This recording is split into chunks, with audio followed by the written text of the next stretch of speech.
sending it to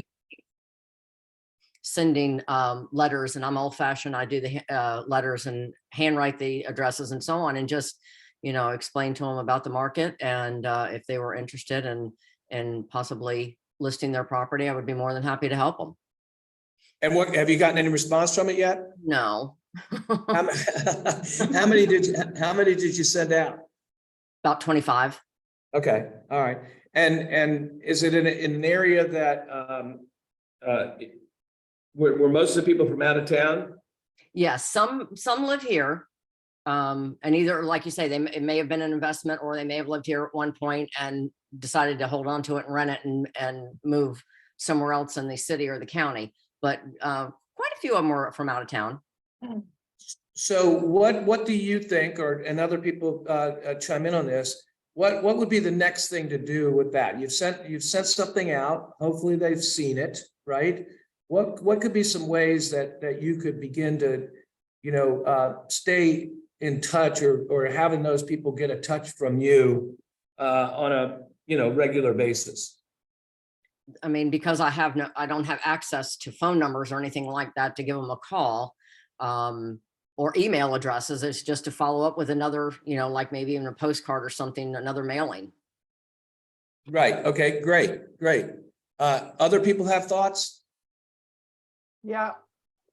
I did a similar thing, and I'm kind of on the next step. After I hosted that open house in Spring Creek, I sent about only 15 letters to next door neighbors, just telling them how that the open house was really successful, and if they wanted to see what their house was worth, and I included that that code, the scan. But now I'm kind of at the next step. Okay, Carol, go ahead. Go ahead. I just don't know. Would I resend a letter? Yeah. I'll get to that in just a second, Jen. Go ahead, Carol. You can drop off something. Yeah. Next, like, because I'm using them. They have these are Dove, and they're. They probably can't see you because I know they can. Okay, I'm trying to do the color, hard panna color. Oh, like the gold, yeah. Yeah. So they have daisies on them, and I just did cards with these on them, where you do a little package of them. So have a sweet day. So Carol's talking about if people are close enough, right? If people are close enough, then you can drop something by saying, hey, I sent something to you, but I also, just popping by, so to speak. It's a Brian Buffini type of scenario. But what I was going to say, following up on what you said, Jen, Logan, what you could do with a card is, as Jen said, create a QR code that sends a message to you, and do a little drawing. Send it back to those 25 people and say, hey, you got something from me a while back in regard to what's going on with your property. I'm holding a drawing, and if you'll scan this QR code and enter your information, I'm going to do a drawing for dinner for two at whatever, right? And that's a way that you can begin to collect those emails, because when they send it back, you're getting their name, hopefully a phone number, and an email address, which you can obviously then add into Engage and have it as a group. But the big thing is you start collecting the emails, and then you can begin to communicate with them in a much more regular basis and at no cost, because you're emailing the things to them. So that would be a way of doing it as well, Logan. Jennifer, would that help you as well? Yeah. Maybe like a personal note or something handwritten versus the other one that was kind of it was like a brochure type letter. Yeah, that's a great idea, Jen. With your folks, you do a personal note this time saying, hey, hope you got my last communication with you after I did the open house at blah, blah, blah in Spring Creek. Just wanted to let you know if I can ever help you in any way, I would love the opportunity, and I've enclosed my card. Yeah, plus it also sold, so I could just update them on the fact that it sold. Great. Great. Yeah, really good. Really good. Okay, other thoughts. I mean, I don't want to, I really do want to hear from you guys. As you think about prospecting for listings, can you think of other creative ways that that you've done or that as you're thinking about it now, you might try?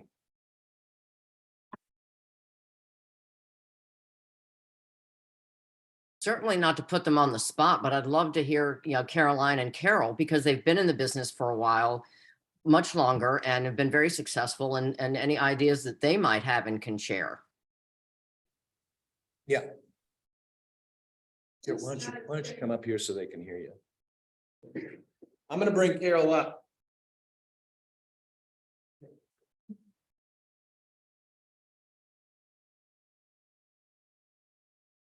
Here's my little candy too. It kind of matches the colors. One thing I just have started doing recently, because, I think we're all looking for listings, is just talking back with a lot of my past clients. One, I can have a good excuse to call them now. But just talking to them, not necessarily about real estate, because real estate always comes up, but I try not to start out with that. And so, and actually I did that a week and a half ago to someone that I had sold property to about a year and a half ago. And I knew that they had not put their house on the market yet. And it was always just trying to get it ready, type thing. And so I actually have a listing appointment over there tomorrow to get one of them on the market. And then their parents have another one, move to assisted living, that kind of stuff. So everything's kind of on hold on that particular one. But so it will potentially be two of them that are coming up. One's a really good one, one's kind of okay. So, but it's still kept me in front of them, that type of thing. So I think if you just call them and talk to them, if you have something in common or anything like that, just call and say hi or say, meet me for coffee. Or I love drop-offs too, even if it's just something just so simple. It makes them think of you. And also at open houses, most of my clients came from open houses. I didn't have any listings, so I would do everybody's open house. And I always had a drawing. Michael was saying it makes them give you your information, whether it was a pumpkin at Halloween, whatever. Dinner, it can be something simple. I would swing by the nursery and get a really pretty plant or a really pretty flowering type of plant, depending upon season, what it was like. And I'd put a drawing, and everybody would always give me their information if I had a drawing. If I didn't have a drawing, I wasn't getting anything. That's kind of funny. So just not too soon. Yeah, that's really good. And just another thing, that's where your open to close tool works so well. Yeah, Caroline's saying her audio is not working right now. But the open to close, and some of you that are, regularly in your Howard Hanna email, Hadi talked about, they ended up doing Hobie ended up doing a contest right at the last minute for the spring open house, and anybody that used open to close in that scenario, we're going to be entered in to win prizes. So I haven't heard anything about those, and I don't know if any of our folks use it, but open to close is such an easy tool, because you get with Kristen, you get with Gwen, you get with Jeannie in regards to how to set it up, and they can set up a QR code that then when somebody scans it at your open house, it goes right into your Engage, and you get a notice that they're in there. You go into Engage, and the last people that went into Engage, and then you can move them into your open house prospect group, if you will. But the other thing you do is you create an auto default email that you set up that 2 hours later. So let's say your open house ends at 4, at 6 o'clock, an email goes to them and says, hey, this is Carol. Thanks for coming by my open house. If I can help you in any way, or if you got a chance to look at some of those other properties I gave you, and obviously you can watch the Maximizing an Open House video on that. But if you saw something you want to see and want to schedule a time, I'd love to do it with you. It's automatic. You don't have to do it. And then somebody responds back and says, yeah, I'd like to see the house on 123 Pine Street. And you're going, wait a minute, I don't even remember emailing you about that. Oh yeah, that's the auto default to open to close. So yeah, for sure. That's great. And Carol's exactly right that any sort of drawing. I learned that a long time ago when I saw for the first time one of those in a bank or whatever, where, sign up for a free weekend at Smith Mountain Lake or whatever. And it was a timeshare thing that you go down there and you agree to be berated for 2 hours and feel the pressure of not buying something for a free weekend. And I thought, golly day, if people are going to fill these things out, what would happen if I started doing this at open houses? And so I started, figuring out something to give away. And it's just amazing how the simplest little thing, people will say, oh yeah, I'd like that pumpkin, or I'd like that. Hey, another one is new homes. New homes. Why would new homes be a great place to creatively prospect for listings? Well, because most of the new home reps are not licensed. And if they are licensed, they're not allowed to sell other than what they're selling. And so building relationships with the new home representatives, again, building rapport, gaining credibility, showing them that you care. You build those relationships, they're gonna have a lot of people come into that site who are interested in maybe buying that, but have something to sell, right? Then again, you can talk to them about Jay's Buy Before You Sell program. We've got this great program that if you have somebody that needs to sell their house, but they need to get it on the market first, whatever, we've got a lender that has this incredible program. The big thing is just building relationships with them when they have those opportunities, that they think of you versus somebody else. And so just simply having, as part of your prospecting during the week, going out and visiting your friends at the new home communities. And as you visit your friends, figure out what their favorite Starbucks is, or figure out that they love Dove candy or whatever, and say, hey, I know that you're out here for 5 hours. Here, I thought I'd bring you, sugar cookie latte from Starbucks, or, a chai latte, or whatever the case may be, or here's a snack pack. I got, have a little bag, and you could do that, from Costco or from Sam's. Just get those big boxes, have those, and just create a few snack packs. And so when you're out and about, you've already got them set up. You don't have to think about it. Just, go hand them a little open house kit and say, I'd love to, love to help you in whatever way I can. Another, again, not a creative thought, but for sale by owners. We just saw by the list of expireds, right? Some houses still aren't selling, right? Even though we're in a market, they're still not selling. Well, same thing to be said for sale by owners. In most situations, the percentage of an agent being involved in a for sale by owner is like 87%, I think. Now, it may just be on the buy side, but having those conversations with for sale by owners and finding out if they are willing to compensate if you bring a buyer, and building a relationship with them so that once they get frustrated and don't want to do this anymore, that you're on the forefront of their mind in regards to, I need to reach out to Jen and talk to her about, putting my house on the market. And again, you can go into the Agent Hub and scroll down in the AHA classes and find the class that we did on how to work with for sale by owners. So that's another one. Caroline, you there now? Can you hear me? There you go. You sound great. Okay. Phone to the rescue. I can chime in just with something that I started last year. I had started listening to the Ninja Selling podcast and was very intrigued with that approach, read the book, got a coach for a finite period of time last year, but she left the coaching and went on to something else. And then I just ended up stopping, but she really encouraged me to send out real estate reviews, for which there was a template, and Howard Hanna, I think, before even people knew of it. So I just committed between October and Christmas to send a real estate review to every single one of my clients who was still in the area. And then I followed up with a phone call, and it just got me in touch with every single one of my clients. And I realized, I had a couple of people that used different agents ever since I launched from Jim McVeigh in 2018.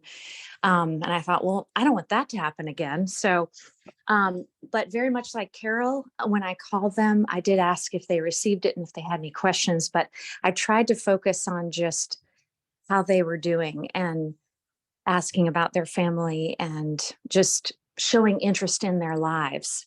And then the phone calls, a couple have come in this year, referrals, and just, I think it's the best way to stay top of mind, but I think it's one that we often forgo in our busyness. You know, we send an email or a text, we don't pick up the phone and just call someone. And so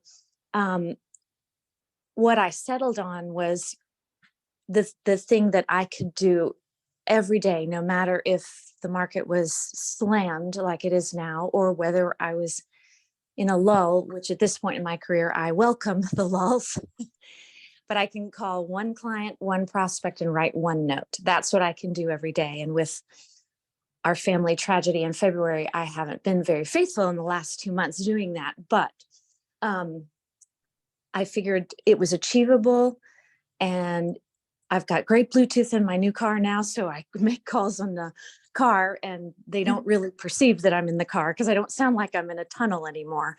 So anyway, it's just staying in touch with people. People are happy when you're showing interest in their lives. So like Carol, I don't generally, when I'm just calling the client a day, I'm really just catching up with them. And if real estate comes up, fine. If it doesn't, we've just touched base. So no rocket science on this end. No, that's yeah, that's really, really good, Caroline, and definitely follows up with what Carol was talking about. And I just think personally, I mean, I've really been trying to be intentional recently about just having people feel seen, right, and known. You know, just I went up yesterday to the celebration of life for Wes Foster, and Caroline, I got a chance to tell Wes's wife about your son Will, and about Wes's involvement with helping him get into VMI, and that now he's a captain in the Army. And Betty said to me, well, it obviously sounds like he was supposed to be there.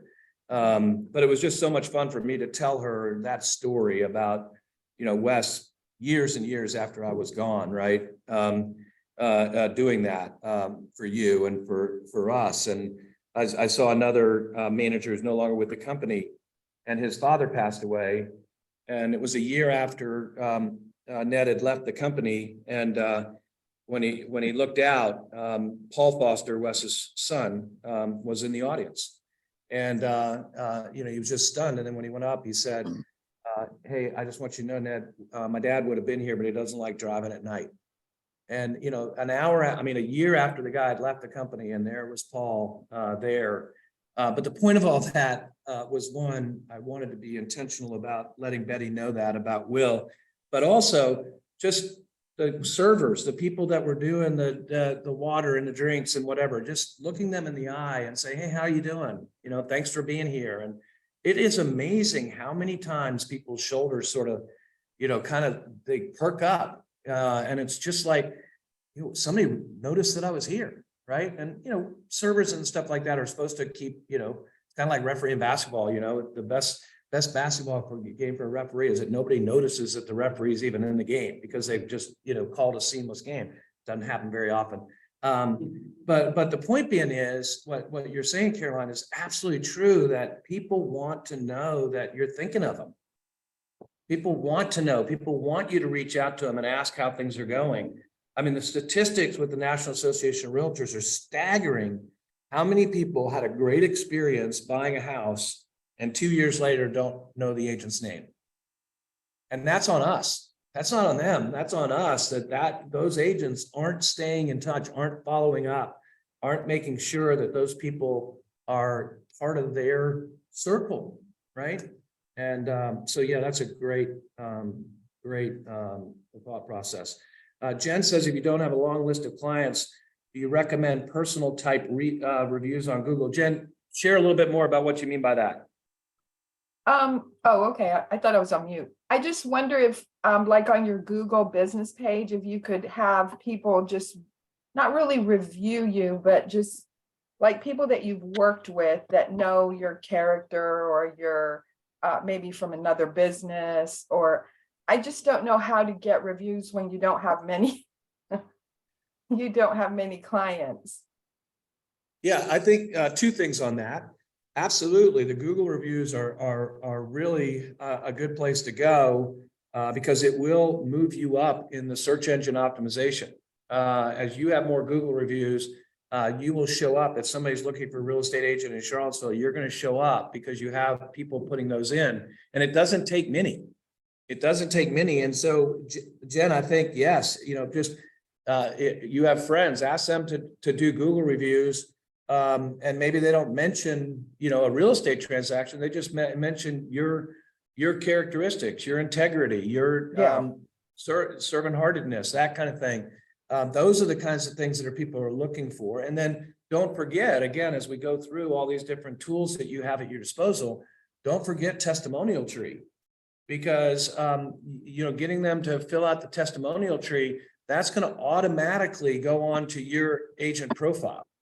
So when somebody goes into the Howard Hanna website and searches the rosters and looks at your profile, the testimonial trees, just like your listings, will automatically show up there.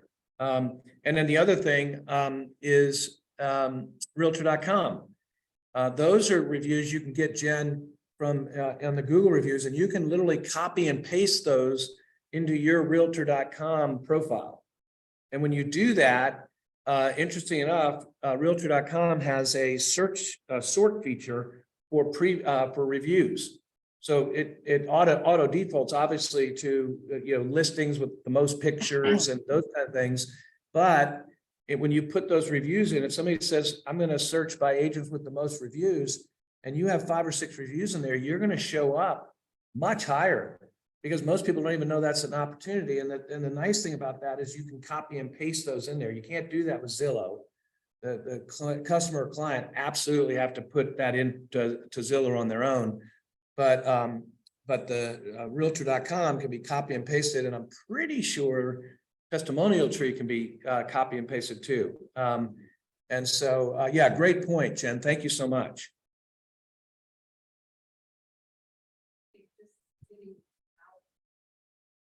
First started in real estate, Cindy thinks that a lot of you probably know her.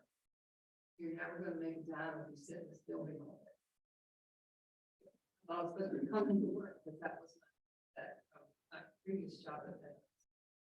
And so just wearing your name tag, sitting outside of Panera, having a cup of coffee, anywhere. I mean, you could be in a coffee shop and you don't even have to say anything, because they'll know. It will remind them when they see your name tag that you're real estate.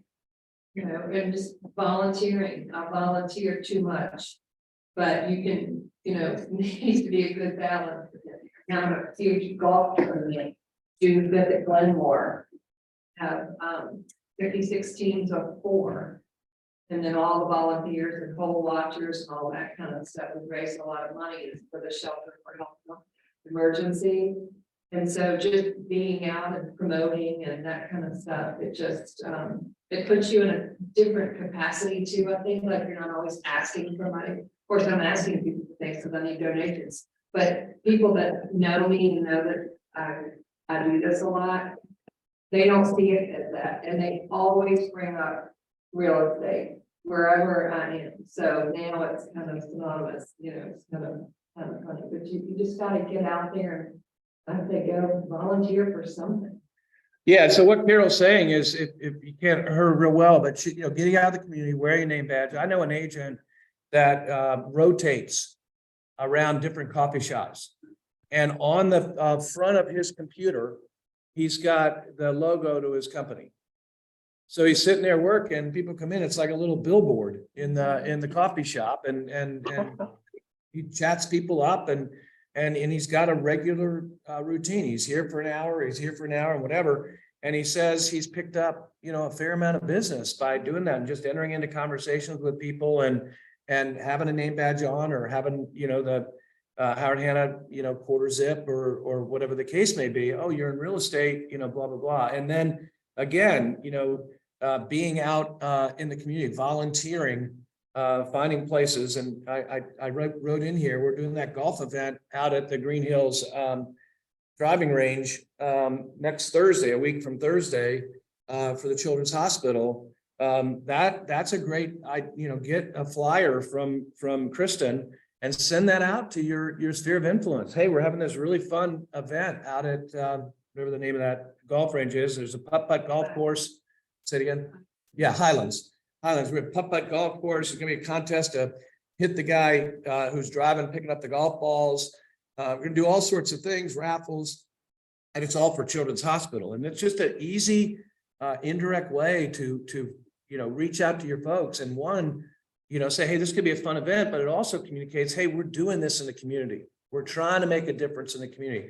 Shelter and help emergency, like Carol's involved in, the UVA Children's Hospital that we're doing next week, or the golf tournament that I'm involved in at the end of June for Children's Hospital as a member of that golf committee.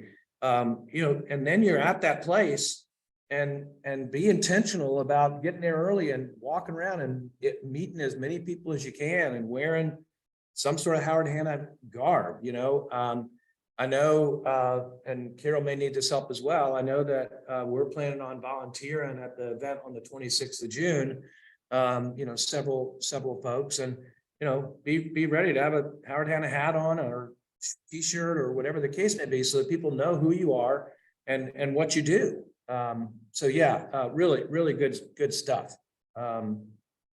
Other things, creative things that we can be doing to turn over the rocks to find the listings, because we can be in such a better position if we've got a bunch of listings and we have lots of agents chasing after us versus us trying to work with buyers and hopefully win contracts.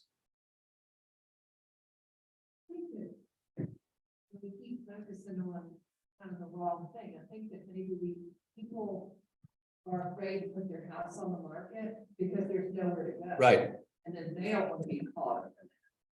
I feel like maybe we need to shift our emphasis and showing people, like, if you have a client that wants to downsize,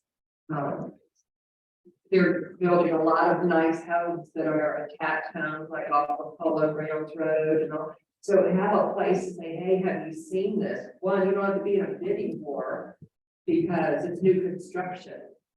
And you don't have to even get a bridge loan, because it's new construction, you can go ahead and put your deposit down, pick your lot. I know some of them are available, I think it's September and October, and then there was next set. So if they're not quite ready, then maybe they'll be ready by the fall. Their house is gonna sell immediately when you put it on the market. I think that makes them feel a little bit better about moving forward to, there is some place to go. I'm not gonna pay $100,000 more than I should. For it. I have two like that right now. Yeah, and I think the other thing too is another example, we talked about expireds and for sale by owners, but and bear with me for a minute, but we also talk about withdrawals. Now, we're not supposed to go after withdrawals because they're currently on the market. I mean, they have a listing, it's supposed to be an active listing, and for whatever reason, they've taken it off the market, right? But what can happen with those withdrawals is if you have buyers who can't find something, search, it's not as much for getting listings, but search those withdrawals and reach out to that agent and say, hey, I see that this property is withdrawn. When do you think it's going to come back on the market? Because I have somebody that is interested in that price range. Going after those withdrawals, you're probably not going to be in the competition that you are when something first comes on the market.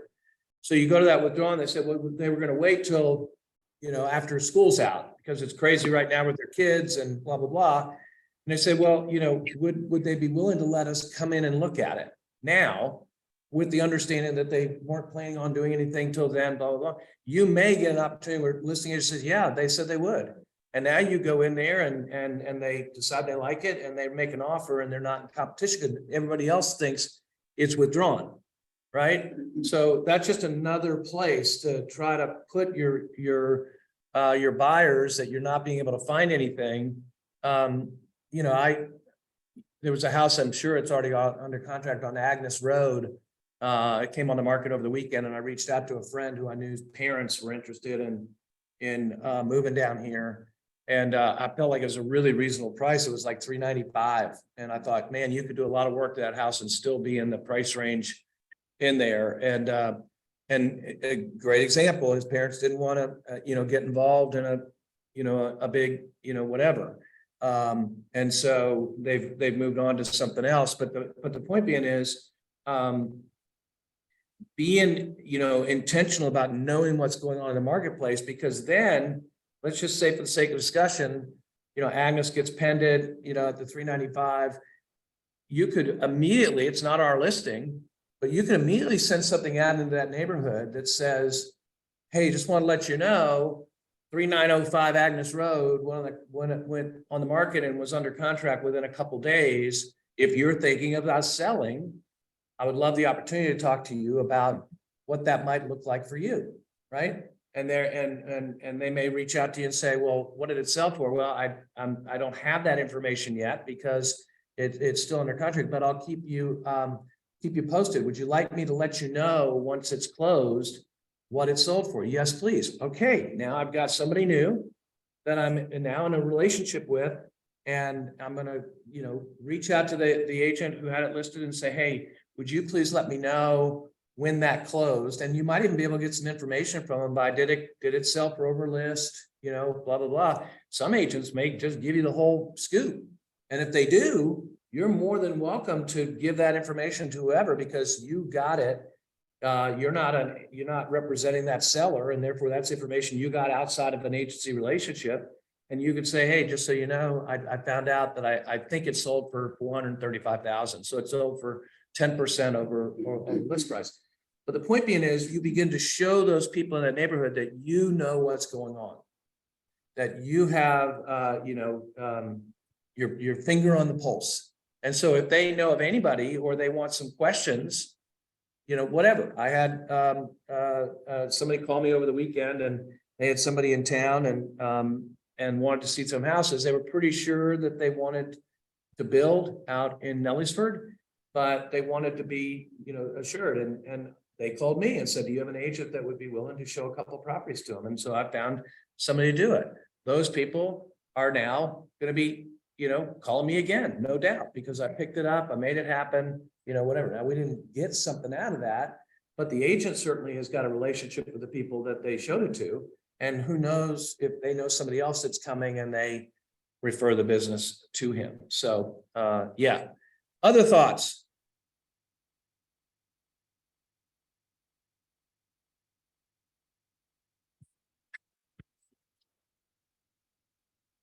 All right. Well, I hope that this just has kind of spurred some thoughts for you in places that maybe you hadn't thought about doing. We talk about all the time about prospecting for an hour and a half every day that you work. And, some of these creative ideas, obviously could fit, you could fit an hour and a half all the time. Another thing that I'll just put in here real quick that I meant to mention is previewing. Previewing is another wonderful way to find out what's going on in the neighborhood. You go and preview a house, and then you go knock on 3 or 4 doors around that house. Hey, I'm previewing this house that is on the market here because I'm doing an open house a couple blocks away this Sunday. And I just want to introduce myself and say, if you know anybody who's thinking about moving to the neighborhood, I'm going to be holding 3709 Agnes Road open on Sunday from 2 to 5. And I'd love for you to stop by. Great, thank you very much. By the way, how long have you lived here? And you just start a conversation with them and find out if they're an owner or find out if they're a renter. Oh, well, you're renting. How long are you going to be renting for? Well, we're here to February 1st. Well, what are you going to do after that? Well, we're not sure. Well, I might be able to help you with that. Would you like me to reach out to you in December and find out what you're thinking? Yeah, that'd be great. Okay, what's the best way to reach you? And then all of a sudden they're in your Engage, and you add them into the monthly newsletter, by the zip code and everything, and they start getting something from you even before December. But in December, you're on the phone with them saying, hey, I told you I'd reach out to you. How's everything going? What are you thinking? How can I be of help? So previewing is an excellent way of having a reason for just stopping by and meeting other people. So just another thought for you. Hey, All right, Michael. yeah, go ahead. Oh, I was just gonna say, I, as you know, sprang for the Hannah-mobile, and Mike Rogan had said, hey, you're gonna get some Hey, be business out careful of what it. you say. Mike's in the room now, so be nice. Yeah, well, no, it was good. No, I just sort of was chuckling to myself like, yeah, right. However, I was at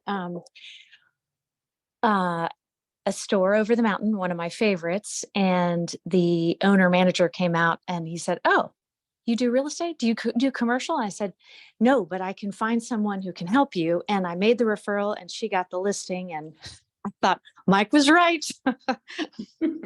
That's awesome. So Yeah, it's, that's awesome.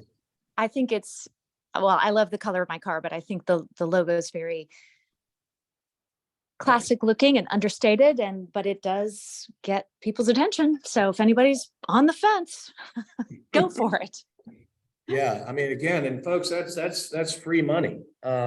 If you qualify, we've already talked to Carol about it for a year from now when she's here and has put herself, but if you qualify, I mean, even if it's only $50 a month or up to, I think it's $350 a month, that's money that just comes into your account on the 15th of every month. And it's free money. So, and again, just remember, it doesn't have to be a brand new car. There's a long list of cars, and some of them are back, 4 or 5 years, 4 or 5 years. And the car I bought was, 3 or 4 years old. It took me a while to find it, because you got to find the right kind of car and then the right color. But the same thing for me. I have people, notice it all the time. So anyway, all right, guys. Well, thank you guys so much. It's been great. Thanks, Michael. Thank Yeah, you. appreciate everybody's Thank you. input, and come up with other ideas. Just send them to me, and hopefully I can figure out how to send what I just wrote. So yeah, first time we tried the whiteboard, Mike. So Is it on there? I didn't see anything. Was it supposed to show up so that we could did see you ever it? see? I Did you didn't guys see not see it? anything. We saw it, All right, then I saw the whiteboard, but I didn't see any writing or anything on it. really. Oh, Okay. wonder if- I yeah, it's wonder a if- long list. What were you? hang Maybe- on one second. Maybe if you're not on with your picture, you can't see it. All right, so hang on a second. Yeah, I didn't see anything either. Really? Hang on. Do you see it now? Ah, there it is. It was Yeah, I just saw plain it. white. All right, so let's see if I share this. Let's see here. Michael.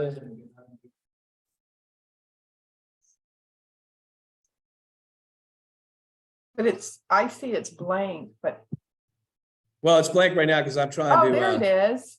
I Oh, still see it behind Explore New Tools. you actually have to Hang scroll. on a up. second. It didn't let me share it to Howard Hanna, so hang on. I'm hoping I'm going to share it to myself and then I'll email it to you. Let's see, share whiteboard. I'm gonna try that too. I could take a picture. All right, let's see here real quick. So Logan. Link.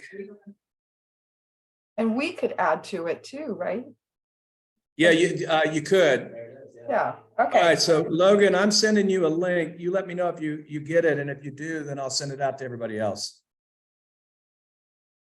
Will do. All right, you guys have a good day. Thanks. Thank you. All right, bye-bye. Bye-bye.